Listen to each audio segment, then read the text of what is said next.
ಸಮಸ್ತ ವೀಕ್ಷಕರಿಗೂ ಸಾಯಿ ಕೃಷ್ಣ ಚಾನಲ್ ವತಿಯಿಂದ ನಮಸ್ಕಾರಗಳು ಹಾಗೂ ಧನ್ಯವಾದಗಳನ್ನು ಅರ್ಪಿಸುತ್ತಾ ಇಂದು ಸಾಯಿ ಸಚ್ಚರಿತ್ಯ 26ನೇ ಅಧ್ಯಯನವನ್ನು ಆರಂಭಿಸೋಣ. ಎಲ್ಲರಿಗೂ ಸಾಯಿ ಭಗವಾನ್ ಆಶೀರ್ವಾದವನ್ನು ಮಾಡಲಿ ಅಂತ ಬೇಡ್ಕೊಳ್ತಾ ಈ ಅಧ್ಯಯನದಲ್ಲಿ ಆದರ್ಶ ಆರಾಧನೆ, ಭಕ್ತ ಪಂಥ ಹಾಗೂ ಹರಿಶ್ಚಂದ್ರ ಪಿತಾಳೆ ಅವರ ಬಗ್ಗೆ ಹಾಗೂ ಗೋಪಾಲ ಅಂಬೇಡ್ಕರ್ ಅವರ ಬಗ್ಗೆ ಮಾಹಿತಿಯನ್ನು ತಿಳಿದುಕೊಳ್ಳೋಣ. ನಾವು ಪ್ರಪಂಚದಲ್ಲಿ ನೋಡುವುದೆಲ್ಲವೂ ಆ ಮಾಯೆಯ ಪರಮಾತ್ಮನ ಕ್ರಿಯಾತ್ಮಕ ಶಕ್ತಿ ಆಟ. ಕತ್ತಲೆಯಲ್ಲಿ ಹಗ್ಗವನ್ನು ಸಹ ಸರ್ಪವೆಂದು ಭ್ರಮಿಸುವ ಹಾಗೆ ನಾವು ಆಟವನ್ನು ನೋಡುತ್ತೇವೆ. ಸದ್ಗುರುವು ನಮ್ಮ ಅರಿವಿನ ಕಣ್ಣು ತೆರೆದು ಅವುಗಳ ನಿಜವಾದ ಜ್ಯೋತಿ ಕಂಡುಬರುವಂತೆ ನಮಗೆ ಸಹಾಯವೆಸಗುತ್ತಾನೆ. ಆದುದರಿಂದ ನಮಗೆ ಯಾವಾಗಲೂ ಸತ್ಯದೃಷ್ಟಿ ದಯಪಾಲಿಸುವಂತೆ ಬಾಬಾ ಅವರನ್ನು ಪ್ರಾರ್ಥಿಸೋಣ. ಆದರ್ಶ ಆರಾಧನೆ. ಹೇಮಾಡ ಪಂಥರು ಆದರ್ಶವಾದ ಆರಾಧನೆಯನ್ನು ವಿವರಿಸುತ್ತಾರೆ. ಸದ್ಗುರುವಿನ ಪಾದಪೂಜೆಗೆ ನಾವು ಬಿಸಿ ನೀರಾದ ಆನಂದ ಬಾಷ್ಪವನ್ನು ಉಪಯೋಗಿಸೋಣ. ಪ್ರೀತಿ ಎಂಬ ಗಂಧವನ್ನು ಅವರ ಮೈಗೆ ಲೇಪಿಸೋಣ. ನಿಜವಾದ ಭಕ್ತಿ ಎಂಬ ಉಡುಪಿನಿಂದ ಅವರನ್ನು ಅಲಂಕರಿಸೋಣ. ನಮ್ಮ ಅಷ್ಟ ಸಾತ್ವಿಕರವ ರಸಭಾವಗಳೆಂಬ ಅಷ್ಟ ತಾವರೆಗಳನ್ನು ದೃಢಚಿತ್ತದಿಂದ ಫಲವನ್ನು ಅವನಿಗೆ ಅರ್ಪಿಸೋಣ. ಭಕ್ತಿ ಎಂಬ ಸುಗಂಧ ದ್ರವ್ಯವನ್ನು ಅವನ ಶಿರದ ಮೇಲೆ ಚಿಮುಕಿಸೋಣ ಮತ್ತು ಅದನ್ನು ಸೊಂಟಕ್ಕೆ ಕಟ್ಟಿ ನಮ್ಮ ಶಿರವನ್ನು ಅವನ ಚರಣಾವಿಂದಗಳಲ್ಲಿ ಇಡೋಣ. ಈ ರೀತಿಯಾದ ಸರ್ವಾಭರಣಗಳಿಂದ ಅವನನ್ನು ಅಲಂಕರಿಸಿದ ನಂತರ ಶೆಕೆಯನ್ನು ಹೋಗಲಾಡಿಸಲು ಭಕ್ತಿ ಎಂಬ ಚಾಮರವನ್ನು ಬೀಸೋಣ. ಇಂಥ ಆರಾಧನೆಯ ನಂತರ ನಮ್ಮ ಮನಸ್ಸನ್ನು ಅಂತರ್ಮುಖಿಸು ಸತ್ಯ ಮಿಥ್ಯೆಗಳಲ್ಲಿರುವ ವ್ಯತ್ಯಾಸ ವಿವೇಚಿಸುವ ಸಾಮರ್ಥ್ಯ ನಮಗೆ ದಯಪಾಲಿಸಿ ಪ್ರಾಪಂಚಿಕ ವಸ್ತುಗಳ ಭೋಗ ಅಪೇಕ್ಷೆಗಳಲ್ಲಿ ವಿರಕ್ತಿಯನ್ನುಂಟು ಮಾಡಿ ಆತ್ಮಜ್ಞಾನವನ್ನು ಹೊಂದಲು ಸಹಾಯ ಮಾಡು. ನಾವು ನಮ್ಮ ತನು ಮನ ಧನಗಳೆಲ್ಲವನ್ನು ನಿನಗೆ ಅರ್ಪಿಸಿ ಶರಣಾಗತರಾಗಿದ್ದೇವೆ. ನಮಗೆ ಸುಖ ದುಃಖಗಳ ನಡುವಿನ ಅನುಭವ ದೊರೆಯುವಂತಹ ನೇತ್ರಗಳನ್ನು ದಯಪಾಲಿಸು ಮತ್ತು ನಮ್ಮ ನೇತ್ರಗಳನ್ನು ನಿನ್ನ ನೇತ್ರಗಳಂತೆಯೇ ಮಾರ್ಪಡಿಸು. ನಿನ್ನ ಮನಸ್ಸಿಗೆ ಬಂದಂತೆ ನಮ್ಮ ದೇಹ ಮತ್ತು ಮನಸ್ಸನ್ನು ಹತೋಟಿಯಲ್ಲಿಡು. ನಮ್ಮ ಮನಸ್ಸು ನಿನ್ನ ಪಾದಗಳಲ್ಲಿ ಶಾಂತಿಯಿಂದಿರಲಿ ಎಂದು ನಾವೆಲ್ಲರೂ ಪ್ರಾರ್ಥಿಸೋಣ. ಭಕ್ತ ಪಂಥ. ಬೇರೊಬ್ಬ ಗುರುವಿನ ಶಿಷ್ಯರಾದ ಪಂಥ ಎಂಬುವವರು ಒಮ್ಮೆ ಶಿರಡಿಗೆ ಬರುವ ಸಂದರ್ಭ ಬಂದಿತು. ಅವರಿಗೆ ಶಿರಡಿಗೆ ಬರುವ ಮನಸ್ಸು ಇದ್ದಿರಲಿಲ್ಲ. ಆದರೆ ಮಾನವನು ಎಣಿಸುವುದೊಂದು, ದೈವ ಬಗೆಯುವುದೊಂದು. ಅವರು BBCI ರೈಲಿನಲ್ಲಿ ಪ್ರಯಾಣ ಮಾಡುತ್ತಿದ್ದಾಗ ಶಿರಡಿ ಯಾತ್ರಿಕರ ಪರಿಚಯವಾಯಿತು. ಅವರೆಲ್ಲರೂ ಇವರನ್ನು ಶಿರಡಿಗೆ ಬರಬೇಕೆಂದು ಬಲವಂತ ಮಾಡಿದರು. ಉಪಾಯವಿಲ್ಲದೆ ಒಪ್ಪಿಕೊಳ್ಳಬೇಕಾಯಿತು. ಅವರೆಲ್ಲರೂ ಮುಂಬಯಿಯಲ್ಲಿ ಇಳಿದರು. ಆದರೆ ಪಂಥರು ವಿರಾರಿನಲ್ಲಿ ಇಳಿದು ತಮ್ಮ ಗುರುವಿನ ಅಪ್ಪಣೆ ಪಡೆದು ಪುನಃ ಯಾತ್ರಿಕರ ಗುಂಪನ್ನು ಸೇರಿ ಶಿರಡಿಗೆ ಬಂದರು. ಮಾರನೆಯ ದಿನ ಮಸೀದಿಗೆ ಬಂದರು. ಬಾಬಾರವರ ಹತ್ತಿರ ನೆರೆದಿದ್ದ ಭಕ್ತರ ಸಮುದಾಯವನ್ನು ಕಂಡು ಎಲ್ಲರೂ ಆನಂದಿಸಿದರು. ಆದರೆ ಪಂಥರು ಮಾತ್ರ ಮೈಮರೆತು ಮೂರ್ಛೆ ಹೋದರು. ಅವರನ್ನು ಮೂರ್ಛೆಯಿಂದ ಎಚ್ಚರಿಸಲು ಬಹಳ ಜನರು ಪ್ರಯತ್ನಪಟ್ಟರು. ನಂತರ ಬಾಬಾ ಅವರ ದಯೆಯಿಂದ ಅವರ ಮೇಲೆ ನೀರು ಚಿಮುಕಿಸಲು ಪ್ರಜ್ಞೆ ಬಂದು ನಿದ್ರೆಯಿಂದ ಕಣ್ಣು ತಿಕ್ಕುತ್ತಾ ಎದ್ದು ಕುಳಿತರು.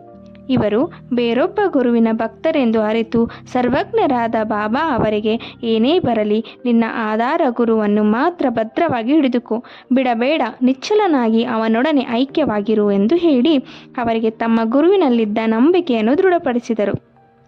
ಪಂಥರು ಈ ಮಾತಿನ ಅರ್ಥವನ್ನು ಗ್ರಹಿಸಿ ತಮ್ಮ ಗುರುವನ್ನು ಸ್ಮರಿಸಿದರು. ಬಾಬಾ ಅವರ ಈ ದಯೆಯನ್ನು ಪಂಥರು ತಮ್ಮ ಜೀವಮಾನದಲ್ಲಿ ಮರೆಯಲೇ ಇಲ್ಲ. ಹರಿಶ್ಚಂದ್ರ ಪಿತಳೆ.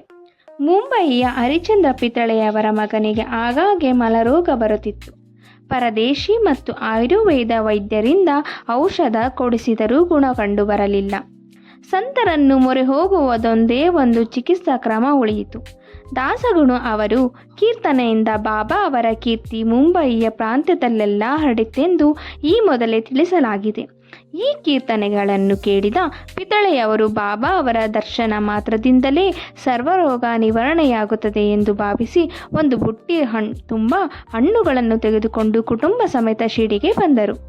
ಮಸೀದಿಗೆ ಹೋಗಿ ತಮ್ಮ ರೋಗ ಪೀಡಿತ ಮಗನನ್ನು ಬಾಬಾ ಅವರ ಪಾದಗಳಿಗೆ ಬಳಿ ಮಲಗಿಸಿ ಅವರ ಮುಂದೆ ಧ್ಯಾನಸ್ಥರಾಗಿ ಕುಳಿತರು. ಬಾಬಾ ಅವರು ಆ ಹುಡುಗನನ್ನು ನೋಡಿದ ಕೂಡಲೇ ಅವನ ಪರಿಸ್ಥಿತಿ ಕೆಟ್ಟಿತು. ಹುಡುಗನ ಕಣ್ಣಿಗೆ ಗುಡ್ಡೆ ಮೇಲಕ್ಕೆ ಹೊರಳಿ ನಿಸ್ತೇಜನಾಗಿ ಬಿದ್ದು ಬಿಟ್ಟನು. ಅವನು ಉಸಿರನ್ನು ತ್ಯಜಿಸಿದನು ಎಂಬಂತೆ ಮೈಯೆಲ್ಲ ಬೆವೆತು ಬಾಯಿಯಿಂದ ನೊರೆ ಬರಲಾರಂಭಿಸಿತು. ಇದನ್ನು ಕಂಡು ಮಾತಾಪಿತೃಗಳು ಗಾಬರಿಗೊಂಡರು. ಈ ಥರದ ರೋಗ ಆ ಹುಡುಗನಿಗೆ ಸ್ವಲ್ಪ ಕಾಲದಿಂದ ಆಗಾಗ್ಗೆ ಬರುತ್ತಿತ್ತು. ಈಗ ಅದರ ಅವಧಿಯು ಹೆಚ್ಚಾಯಿತು.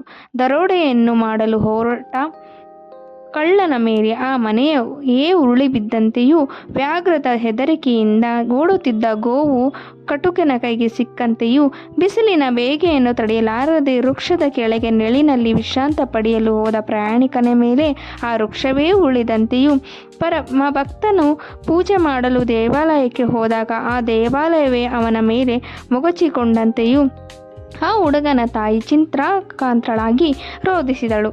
ಇದನ್ನು ಕಂಡ ಬಾಬಾ ಅವರು, ಅಮ್ಮ, ಹೀಗೆ ರೋಧಿಸಿದಿ? ಅಳುವುದನ್ನು ನಿಲ್ಲಿಸು. ನಿನ್ನ ಮಗನನ್ನು ಮನೆಗೆ ಕರೆದುಕೊಂಡು ಹೋಗು. ಸ್ವಲ್ಪ ಹೊತ್ತಿನಲ್ಲಿ ಪ್ರಜ್ಞೆ ಬರುತ್ತದೆ ಎಂದು ಹೇಳಿ ಸಮಾಧಾನ ಪಡಿಸಿದರು. ಬಾಬಾ ಅವರ ಆಜ್ಞೆಯನ್ನು ಪರಿಪಾಲಿಸಿದ ಸ್ವಲ್ಪ ಹೊತ್ತಿನಲ್ಲಿಯೇ ಬಾಬಾ ನುಡಿದ ಪ್ರಕಾರ ಹುಡುಗನಿಗೆ ಪ್ರಜ್ಞೆ ಬಂದಿತು. ನಂತರ ಅವರೆಲ್ಲರೂ ಅನುಮಾನರಹಿತರಾಗಿ ಬಾಬಾ ಅವರ ಬಳಿಗೆ ಹೋಗಿ ನಮಸ್ಕರಿಸಿದರು. ಆಗ ಬಾಬಾ ಅವರು, ನಿಮ್ಮ ಅನುಮಾನ ಶಂಕೆ ಎಲ್ಲವೂ ಈಗ ದೂರವಾದಿತೇ? ಶಾಂತಿ ಹೊಂದಿದ್ದೀರಾ? ಶ್ರೀಹರಿಯಲ್ಲಿ ದೃಢವಾದ ನಂಬಿಕೆ ಮತ್ತು ಅಚಲ ವಿಶ್ವಾಸವನ್ನು ಇಟ್ಟವರನ್ನು ಅವನು ಕಾಪಾಡುವವನು ಎಂದರು. ನಂತರ ಪಿತಳೆಯವರು ಎಲ್ಲರಿಗೂ ಸಿಹಿ ತಿನಿಸನ್ನು ಹಂಚಿದರು. ಬಾಬಾ ಅವರಿಗೆ ಒಳ್ಳೆಯ ಫಲ, ಪುಷ್ಪ ಮತ್ತು ವೀಳ್ಯವನ್ನು ಭಕ್ತಿಪೂರ್ವಕವಾಗಿ ಅರ್ಪಿಸಿದರು. ಶ್ರೀಮತಿ ಪಿತಳೆಯವರು ಸಾತ್ವಿಕರಾಗಿ ದೇವರಲ್ಲಿ ಭಕ್ತಿ ಇಟ್ಟಿದ್ದರು. ಬಾಬಾ ಅವರನ್ನೇ ದಿಟ್ಟಿಸಿ ನೋಡುತ್ತಾ ಆನಂದ ಬಾಷ್ಪಗಳನ್ನು ಸುರಿಸುತ್ತಾ ಕಂಬಕ್ಕೆ ಹೊರಗಿಕೊಂಡು ಕುಳಿತಿದ್ದರು. ಇವರ ಅಪೂರ್ವ ಭಕ್ತಿ ವಾತ್ಸಲ್ಯಗಳಿಗೆ ಬಾಬಾ ಮನಸೋತರು. ಪರಮಾತ್ಮನ ಹಾಗೆ ಸಂತರು ಸಹ ಆರಾಧಿಸುವವರ ಅಧೀನರು. ಕೆಲವು ದಿನಗಳ ನಂತರ ಪಿತಳೆಯವರು ಕುಟುಂಬ ಸಮೇತ ಹಿಂತಿರುಗಲು ಮಸೀದಿಗೆ ಬಂದು ಬಾಬಾ ಅವರ ಅನುಮತಿ ಬೇಡಿದರು. ಬಾಬಾ ಅವರೆಲ್ಲರಿಗೂ ಊದಿಯನ್ನು ಕೊಟ್ಟು ಪಿತಳೆಯವರನ್ನು ಹತ್ತಿರಕ್ಕೆ ಕರೆದು, ಬಾಪು, ನೀನು ನಿನಗಾಗಲೇ 2 ರೂಪಾಯಿ ಕೊಟ್ಟಿರುವೆ. ಈ 3 ರೂಪಾಯಿಗಳನ್ನು ತೆಗೆದುಕೋ. ಇವುಗಳನ್ನು ಸಹ ಪ್ರತಿದಿನ ಪೂಜೆ ಮಾಡುತ್ತಾ ಹೋಗು. ಪರಮಾತ್ಮನು ನಿನಗೆ ಒಳ್ಳೆಯದನ್ನು ಮಾಡುತ್ತಾನೆ ಎಂದರು. ಪಿತಳೆ ಹಣವನ್ನು ಪ್ರಸಾದವಾಗಿ ಸ್ವೀಕರಿಸಿ ಬಾಬಾ ಅವರನ್ನು ಆಶೀರ್ವಾದವನ್ನು ಪಡೆದರು. ನಂತರ ಬಾಬಾ ನನಗಾಗಲೇ 2 ರೂಪಾಯಿ ಕೊಟ್ಟಿದ್ದಾನೆಂದು ಹೇಗೆ ನಾನು ಶಿರಡಿಗೆ ಬರುತ್ತಿರುವುದು ಇದೇ ಮೊದಲು, ಇದರ ಅರ್ಥವೇನು ಎಂದು ಯೋಚನಾಮಗ್ನರಾಗಿದ್ದರು. ಬಾಬಾ ಅವರು ಸಹ ಸುಮ್ಮನಿದ್ದರು. ಪಿತಳೆಯವರು ಮುಂಬೈಗೆ ಬಂದು ಶಿರಡಿಯಲ್ಲಿ ನಡೆದಿದ್ದೆಲ್ಲವನ್ನೂ ತಮ್ಮ ತಾಯಿಗೆ ತಿಳಿಸಿದರು. ಬಾಬಾ ಅವರು ಆಗಲೇ 2 ರೂಪಾಯಿಗಳನ್ನು ತಮಗೆ ಕೊಟ್ಟಿದ್ದಾನೆ ಎಂದು ಹೇಳಿದ್ದನ್ನು ಸಹ ತಾಯಿಗೆ ತಿಳಿಸಿದರು. ಅವರು ತಾಯಿಯ ಸಹ ಮೊದಲು ಅರ್ಥವಾಗಲಿಲ್ಲ. ಸ್ವಲ್ಪ ಹೊತ್ತು ಯೋಚಿಸಿದ ನಂತರ ಅವರಿಗೆ ಹಳೆಯದೊಂದು ಘಟನೆ ನೆನಪಿಗೆ ಬಂತು. ಮಗನನ್ನು ಕುರಿತು, ನೀನು ಹೇಗೆ ನಿನ್ನ ಮಗನೊಡನೆ ಶಿರಡಿಗೆ ಹೋಗಿ ಬಂದಿರುವೆಯೋ ಅದೇ ರೀತಿ ನಿನ್ನ ತಂದೆಯವರೂ ಸಹ ನಿನ್ನೊಡನೆ ಅಕ್ಕಲಕೋಟೆ ಮಹಾರಾಜರ ದರ್ಶನ ಪಡೆಯಲು ಹೋಗಿದ್ದರು. ಅವರು ನಿನ್ನ ತಂದೆಯವರಿಗೆ 2 ರೂಪಾಯಿ ಕೊಟ್ಟು ಪೂಜಿಸಲು ಹೇಳಿದ್ದರು. ಅವರೂ ಸಹ ಶುದ್ಧ ಸಾತ್ವಿಕ ಯೋಗಿಗಳು, ಮಹಾಜ್ಞಾನಿಗಳು ಮತ್ತು ಸಿದ್ಧಿಪುರುಷರೂ ಆಗಿದ್ದರು. ನಿಮ್ಮ ತಂದೆಯವರು ಅವರ ಕೊನೆಯ ದಿನಗಳವರೆಗೆ ಅವುಗಳನ್ನು ಪೂಜಿಸುತ್ತಲೇ ಇದ್ದರು. ನಂತರ ಪೂಜೆಯು ನಿಂತಿತು. ಕೆಲವು ಕಾಲದ ಮೇಲೆ ನಮಗೆ ಆ ರೂಪಾಯಿಗಳ ನೆನಪೇ ಬರಲಿಲ್ಲ. ಅಕ್ಕಲಕೋಟೆ ಮಹಾರಾಜರೇ ಬಾಬಾ ಅವರ ರೂಪದಲ್ಲಿ ಅವತರಿಸಿ ನಿನ್ನ ಕರ್ತವ್ಯವನ್ನು ನಿನಗೆ ಜ್ಞಾಪಿಸುತ್ತಾರೆ. ನೀನೇ ಅದೃಷ್ಟಶಾಲಿ. ಆದುದರಿಂದ ಇನ್ನು ಮುಂದೆ ನಿನ್ನ ಅನುಮಾನಗಳೆಲ್ಲವನ್ನು ತ್ಯಜಿಸು. ಒಳ್ಳೆಯ ನಡತೆಯುಳ್ಳವನಾಗು. ಕುಲದೇವರನ್ನು ಮತ್ತು ರೂಪಾಯಿಗಳನ್ನು ಪೂಜಿಸುತ್ತ ನಡೆ. ಸಂತರ ಆಶೀರ್ವಾದವೇ ಶ್ರೇಷ್ಠವೆಂದು ಬಗೆದು ಸರಿಯಾದ ಜ್ಞಾನ ಮಾರ್ಗವನ್ನು ಅವಲಂಬಿಸು. ದಯಾಮಯರಾದ ಶ್ರೀ ಸಾಯಿ ಸಮರ್ಥರು ನಿನ್ನಲ್ಲಿ ಭಕ್ತಿಯನ್ನು ಪುನರುತ್ಥಾನ ಮಾಡಿರುತ್ತಾರೆ ಎಂದರು. ಮಾತೆಯ ನುಡಿಗಳನ್ನು ಕೇಳಿ ಪಿತಳೆಯವರು ಹರ್ಷಭರಿತರಾದರು. ಗೋಪಾಲರಾವ ಅಂಬೇಡ್ಕರರ ಎಂಬುವರು ಬಾಬಾ ಅವರ ಭಕ್ತರಾಗಿದ್ದರು. ಅವರ ಠಾಣ ಜಿಲ್ಲೆಯಲ್ಲಿ ಅಬಕಾರಿ ಇಲಾಖೆಯ 10 ವರ್ಷ ಕೆಲಸ ಮಾಡಿ ನಂತರ ಜವಾಬ್ದಾರ್ನಲ್ಲಿ ನೌಕರಿಯಿಂದ ನಿವೃತ್ತರಾದರು. ಬೇರೆ ಕೆಲಸ ಹುಡುಕಿ ವಿಫಲರಾಗಿದ್ದರು. ಅನೇಕ ತೊಂದರೆಗಳು ಮೇಲಿಂದ ಮೇಲೆ ಉಂಟಾಗಿದ್ದರಿಂದ ಅವರು ಬಹಳ ದುಃಖದಿಂದಿದ್ದರು. ಇದೇ ರೀತಿಯಲ್ಲಿ ಶಿರಡಿಗೆ ಪ್ರತಿ ವರ್ಷವೂ ಬಂದು ಬಾಬಾ ಅವರಲ್ಲಿ ಮೊರೆ ಇಡುತ್ತಾ 7 ವರ್ಷಗಳನ್ನು ಕಳೆದರು. 1916ರಲ್ಲಿ ಪರಿಸ್ಥಿತಿ ತೀರಾ ಹದಿಗಟ್ಟಿದ್ದರಿಂದ ಅವರು ತಾಳ್ಮೆ ಮಿತಿ ಮೀರಿ ಆತ್ಮಹತ್ಯೆ ಮಾಡಿಕೊಳ್ಳಲು ನಿರ್ಧರಿಸಿದರು. ಆದುದರಿಂದ ತಮ್ಮ ಪತ್ನಿಯೊಡನೆಗೆ ಶಿರಡಿಗೆ ಬಂದು ಅಲ್ಲಿ 2 ದಿನಗಳು ಕಳೆದರು. ಒಂದು ದಿನ ದೀಕ್ಷಿತವಾಡದ ಎದುರಿನಲ್ಲಿದ್ದ ಎತ್ತಿನ ಬಂಡಿ ಮೇಲೆ ಕುಳಿತು ಬಾವಿಯಲ್ಲಿ ಬಿದ್ದು ಹಸುವನ್ನು ನೀಗಿಸಬೇಕೆಂಬ ನಿರ್ಧರಿಸಿದರು. ಅವರು ಮಾಡಲೆತ್ನಿಸುತ್ತಿದ್ದುದು ಒಂದು, ಆದರೆ ಬಾಬಾ ಅವರ ಇಚ್ಛೆ ಇನ್ನೊಂದು. ಅಲ್ಲಿಂದ ಸ್ವಲ್ಪವೇ ದೂರದಲ್ಲಿ ಇದ್ದ ಖಾನಾವಳಿಯ ಮಾಲೀಕನು ಬಾಬಾ ಅವರ ಭಕ್ತರೂ ಆದ ಸುಗುಣ ಮೀರು ನಾಯಿಕ ಹೊರಗೆ ಬಂದು ಏಕಾಂಗಿಯಾಗಿ ಕುಳಿತಿದ್ದ ಅಂಬೇಡ್ಕರರನ್ನು ನೋಡಿ, ನೀವು ಅಕ್ಕಲಕೋಟೆ ಮಹಾರಾಜರ ಚರಿತ್ರೆಯನ್ನು ಓದಿದ್ದೀರಾ ಎಂದು ಕೇಳಲು ತಕ್ಷಣವೇ ಅವರಿಂದ ಆ ಪುಸ್ತಕವನ್ನು ಪಡೆದು ಓದಲು ಉಪಕ್ರಮಿಸಿದರು. ಹೀಗೆ ಆ ಪುಸ್ತಕವನ್ನು ಓದುತ್ತಿರುವಾಗ ದೈವಾನುಗ್ರಹವೋ ಎಂಬಂತೆ ಆ ಕೆಳಗಿನ ಉಪಕಥೆಗಳು ಅವರಿಗೆ ಕಂಡಿತು.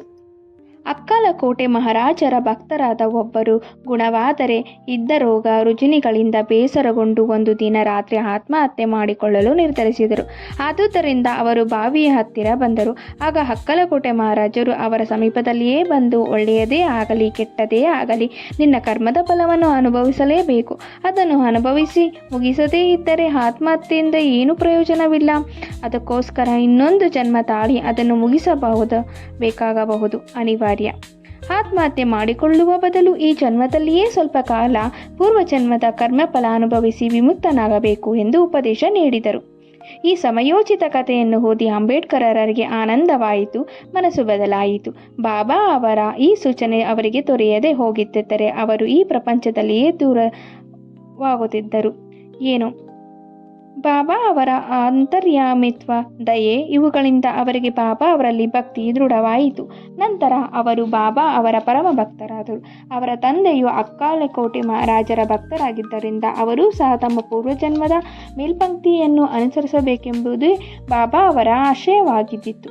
ಆನಂತರ ಜ್ಯೋತಿಷ್ಯವನ್ನು ಅಭ್ಯಾಸ ಮಾಡಿ ಅದರಲ್ಲಿ ಪಾಂಡಿತ್ಯಗೊಳಿಸಿ ಹಣವನ್ನು ಸಂಪಾದಿಸಿ ತಮ್ಮ ಜೀವಿತ ಅವಧಿಯ ಕೊನೆಯ ದಿನಗಳನ್ನು ಆನಂದದಿಂದ ಕಳೆದರು.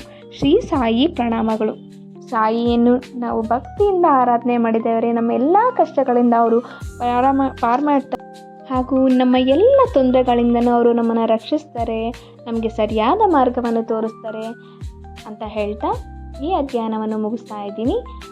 ಸಾಯಿಲಿ ಶ್ರದ್ಧೆ, ಭಕ್ತಿ, ನಂಬಿಕೆಯನ್ನು ಇಟ್ಟು ಅವರನ್ನು ಆರಾಧನೆ ಮಾಡಿ ಅಲಂಕಾರದಿಂದ ಅಲ್ಲ, ಮನಸ್ಸಿನ ಭಕ್ತಿಯಿಂದ ಆತ್ಮದಿಂದ ಮಾಡಿ ಅಂತ ಹೇಳ್ತಾ ಈ ಅಧ್ಯಯನದಲ್ಲಿ ವಿವರಣೆ ಕೊಡ್ತಾ ಇದ್ದೀನಿ.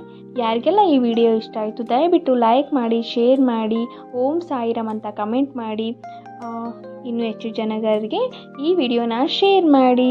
ಹಾಗೂ ಇನ್ನೂ ಯಾರೆಲ್ಲ ನನ್ನ ಚಾನಲ್ನ ಸಬ್ಸ್ಕ್ರೈಬ್ ಮಾಡ್ಕೊಂಡಿಲ್ಲ ಪ್ಲೀಸ್ ಸಬ್ಸ್ಕ್ರೈಬ್ ಮಾಡ್ಕೊಳ್ಳಿ. ಸಾಯಿ ಕೃಪೆಗೆ ಪಾತ್ರರಾಗಿ ಇನ್ನೂ ಹೆಚ್ಚು ಸಾಯಿ ಬಗ್ಗೆ ತಿಳಿದುಕೊಳ್ಳೋ ಪ್ರಯತ್ನ ಮಾಡ್ತೀವಿ. ಅವ್ರ ಭಕ್ತಿಗೆ ನೀವು ಚಿರಋಣಿಯಾಗಿ ಇರುವಂತೆ ಆ ಭಕ್ತರಲ್ಲಿ ನಾನು ಬೇಡ್ಕೊಳ್ತಾ ಇದ್ದೀನಿ.